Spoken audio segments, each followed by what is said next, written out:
ಮಂದ ಗಮನೆಯಾಗಿ ನಡೆಯುತ್ತಾ ಇದ್ದೇನೆ. ನನ್ನ ನಿನಗೆ ಯಾವತ್ತೂ ಹೇಳುವುದುಂಟು, ರತಿಗಿಂತಲೂ ಮಿಗಿಲಾದಂತಹ ಸೌಂದರ್ಯವನ್ನು ನಾನು ಇವತ್ತು ನಿನ್ನಲ್ಲಿ ಕಾಣುತ್ತೇನೆ ಎನ್ನುವ ಹಾಗೆ ಯಾವಾಗಲೂ ಹೇಳುವುದು.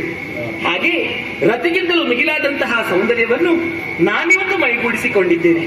ಯಾಕಂತ ಹೇಳಿದ್ರೆ ನನ್ನ ಮನದ ಅಭೀಷ್ಟ ಇವತ್ತು ಈಡೇರಬೇಕು. ಹೆಣ್ಣಾದವಳ ಆಸೆ ಏನು ಅಂತ ಹೇಳಿದ್ರೆ ಅವಳು ಮದುವೆಯಾದವಳಿಗೆ ಅವಳ ಹೆಂಡತನ ಸಾರ್ಥಕ್ಯಗೊಳ್ಳುವುದಿಲ್ಲ. ಮದುವೆಯಾಗಿ ಒಂದು ಮಗುವನ್ನು ಪಡೆದಾಗ ಮಾತ್ರ ಅವಳ ಹೆಂಡತನ ಎನ್ನುವುದು ಸಾರ್ಥಕ್ಯವಾಗುವುದು. ಸುಗರ್ಭಾದೇವಿ ನಾನು ಹೊಸ್ತಿಲು ದಾಟುವಂತಹ ಸಂದರ್ಭದಲ್ಲಿ ಹೇಳಿದಂತಹ ಮಾತು, ಮಗಳೇ ಪ್ರಭಾವತಿ, ಈ ಚಂಪಕಾವತಿಯನ್ನು ಬೆಳಗುವುದು ಮಾತ್ರವಲ್ಲ, ನೀನು ಈ ಚಂಪಕಾವತಿ ಒಬ್ಬ ಯೋಗ್ಯ ಉತ್ತರಾಧಿಕಾರಿಯನ್ನು ಕೊಡುವಂತಹ ಹೊಣೆಗಾರಿಕೆ ನಿನಗಿದೆ ಎನ್ನುವ ಹಾಗೆ ಅತ್ತೆಯ ಮಾತನ್ನು ಈಡೇರಿಸುವುದು ನನ್ನ ಧರ್ಮವೇ ಸರಿ. ಹಾಗಾಗಿ ನಾನು ನನ್ನ ಇನಿಯನಿಗಾಗಿ ಕಾಯುತ್ತಾ ಇದ್ದೇನೆ. ಚಿನ್ನದ ಹರಿವಾಣವನ್ನು ಹಿಡಿದಿದ್ದೇನೆ, ಮಾತ್ರವಲ್ಲ ಗಂಧ ಚಂದನಾದಿ ಸುಗಂಧ ದ್ರವ್ಯಗಳನ್ನೆಲ್ಲ ಲೆಬ್ಬಿಸಿಕೊಂಡಿದ್ದೇನೆ. ತಡ ಮಾಡುವುದು ಸರಿಯಲ್ಲ. ಇನಿಯನನ್ನು ಕಾಣುವುದಕ್ಕೆ ಬೇಕಾಗಿ ಹೊರಡುತ್ತೇನೆ.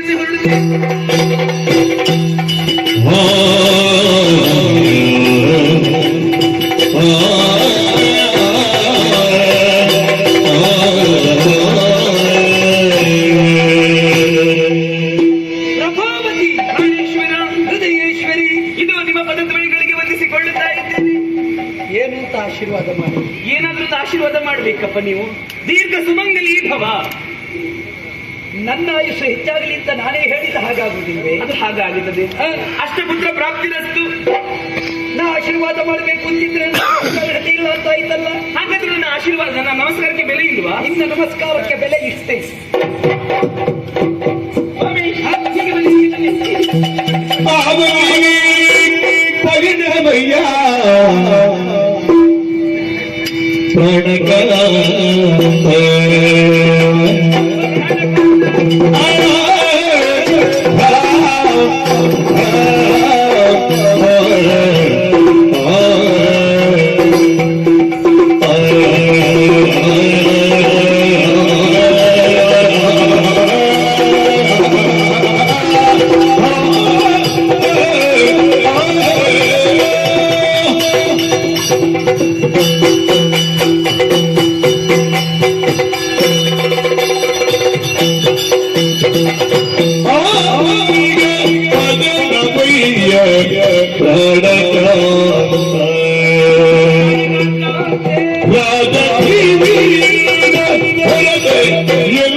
ಬೇಗ ಹೇಳಿ